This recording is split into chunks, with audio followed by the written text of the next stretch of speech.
I began contemplating this morning, and particularly Venus in Taurus, and I had this image of rootedness in the fixed earth of Taurus, the garden of the Empress, the tarot card, and that sense that value emerges through belonging to something living and continuous.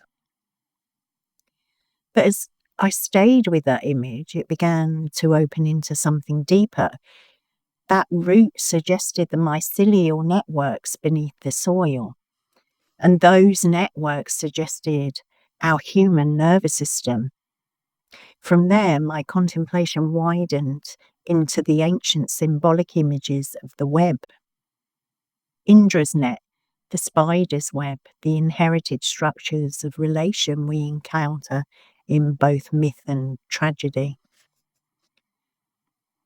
From there, I then began to think about the World Wide Web itself, but not just the technology of it, but as a physical expression of something humanity has long sensed, that life is woven rather than separate.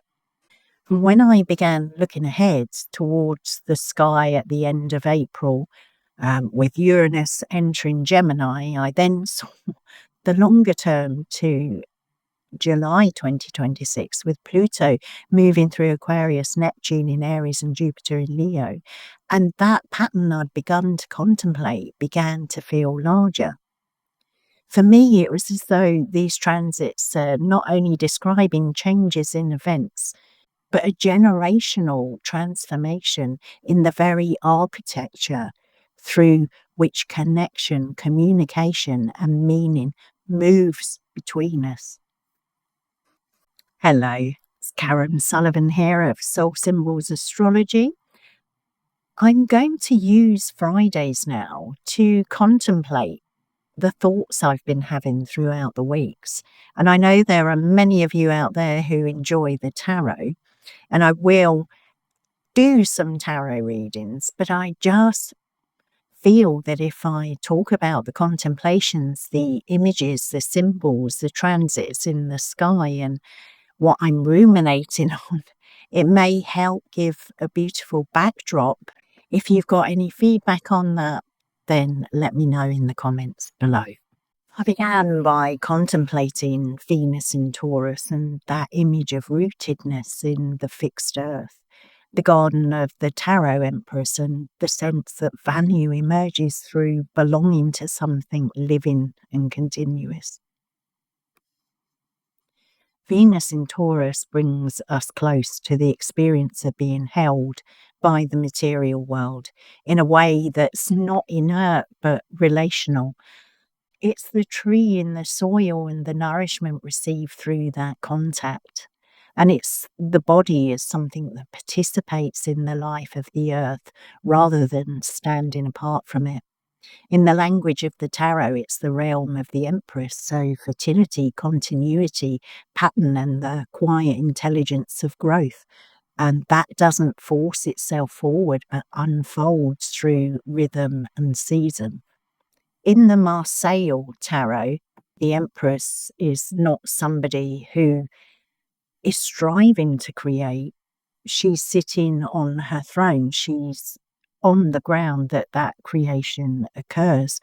And she has an eagle on her shield, which is a bird of heaven, but she has that firmly held at her side. It's in her lap. So she is grounded within the earth. And this is such a beautiful expression of Venus here. And as I stayed with the image of that rooted tree, something else shifted there. And beneath the visible roots, there lies another structure entirely, the mycelial networks beneath the soil. They're threading through darkness, they're carrying nourishment between beings that never touch one another above ground. What appears solitary at the surface is already participating in an unseen field of exchange below. So rootedness began to reveal itself not as isolation, but as relation. And from there, the contemplation widened again, because those hidden networks beneath the earth began to resemble something else to me. The branching pathways of the human nervous system, the movement of memory and the associative life of the psyche or soul. The way stories travel across generation and symbols return again and again across cultures that have never met one another. So that began to feel as though the web beneath the soil was echoing something beneath consciousness itself. And when that image appears, it's not new at all. Across cultures, the image of the web has always been present.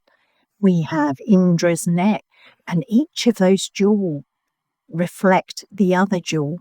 There is nothing standing alone. Each point in Indra's net contains the whole through relation. And the spider's web connection isn't just a structure there that the spider weaves, it's a perception, because the spider knows the world through vibration along its threads.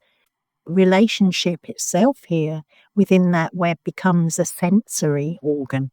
And in Greek tragedy, especially Asclepius's libation bearers, we see another web entirely, and that's the familial web of inheritance, obligation, grief, and ancestral force.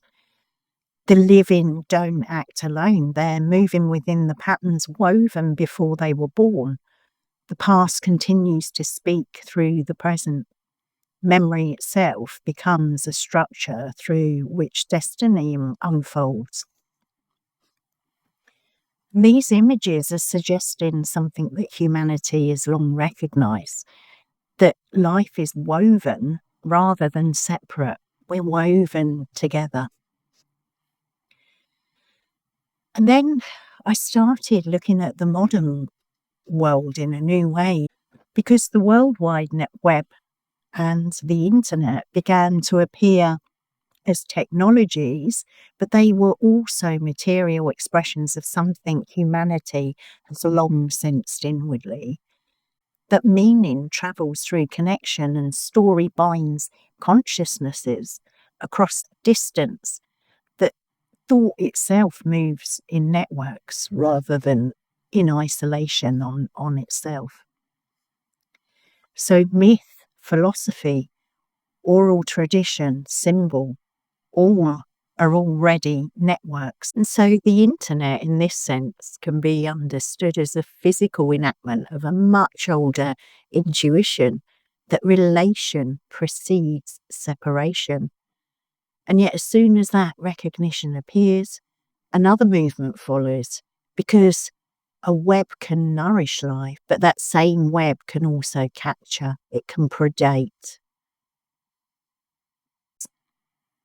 And the same structure that allows exchange can also entangle our attention. And it carries meaning, but that can be used to shape behavior. It's the architecture that reflects connection, and it can be engineered to intercept. And this is where things begin to deepen into its shadow. Because the modern technological web is increasingly shaped by systems that study the thresholds of perception itself, our attention, desires, fears, repetition, identity, reaction, and it converts those thresholds into instruments of prediction and profit. And so what begins as connection then becomes that capture, and the communication can become enclosure, imprisonment on many levels. So what begins as participation in a shared field of meaning risks becoming circulation within systems that are designed not to nourish our consciousness, but to capture it and hold it. Going back to Venus in Taurus, it's not only the beginning of my contemplation, it's the measure. of it, because Venus in Taurus is asking whether our connection has substance and relation is nourishing our lives. It will also be looking at whether beauty remains linked to reality rather than to simulation. So, what's your concept of beauty? What is being offered as beauty in the online social media? Value emerges from cultivation rather than extraction that the big tech firms and the profit makers seem to want to do in every place in the land, in technology, in our minds. The world is being extracted for profit. So the Empress becomes, in this sense, a guardian image, reminding us that not all webs are the same. She's sitting in her authority. She is grounded in the earth with her mind wide open here. So some of those webs are going to sustain life and some feed upon life. And from this place, I started looking toward the sky ahead and the emerging planetary pattern unfolding between now and July 2026. And we have all the outer planets coming into a configuration in July 2026. These outer planets, along with Jupiter, but the outer planets are generational. They show a generational archetype depending on what sign. They're all moved into different signs and going to come into aspect with one another. Uranus is moving into Gemini, and that means something will begin to shift in the realm of communication itself. Gemini belongs to mediation, exchange, language, signaling, interpretation, and the movement between perspectives. Uranus electrifies, touches, it destabilizes inherited channels and opens unexpected ones. So Uranus in Gemini could be suggesting that the very structure through which meaning travel is entering a period of awakening and disruption. And at the same time, Pluto continues its movement through Aquarius. And Aquarius belongs to networks, collectives, systems, technological architectures, and the forms through which human beings organize themselves together. Pluto is not simply modifying what it touches, it transforms from within. So the collective web itself is undergoing a deeper change. The structures through which connection operates are not neutral, and they're entering a period of descent, exposure, and transformation. And alongside this, Neptune in Aries introduces another movement in our skies entirely. Neptune in Aries brings vision into ignition, so it's no longer longing for unity, but that longing seeks action. Imagination begins to move towards incarnation, and our dreams or our collective dreaming can take a solid, real direction here. And then we have Jupiter, the only one that is not an outer planet, but is a function of expansion, abundance, and fertility here. It's introducing another dimension.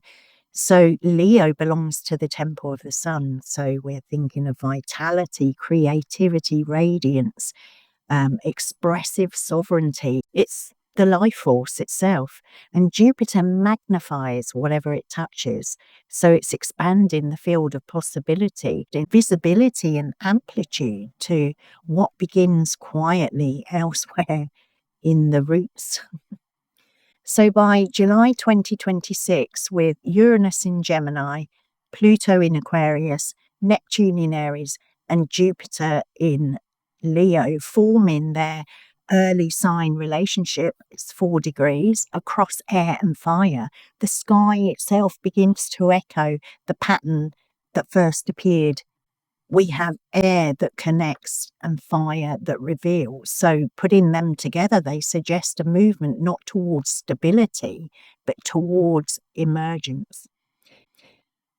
And so we can go back to where I began, to Venus in Taurus and the tree and the soil, and the question of what it means to be rooted in a world that is becoming more connected, accelerated, networked than at any other time in human history. Because perhaps the deeper question of this moment that we're in is not whether humanity will become more connected. It already is. The question is whether connection will nourish or capture, whether the web we're entering will deepen participation in living meaning or enclose consciousness within structures that only imitate it. And Venus in Taurus reminds us that the answer to that question doesn't begin in the network. It begins in the ground, in the roots, under the soil. And that's what I have for you. I hope you enjoyed it. And I will see you on Monday in the next one. Bye-bye.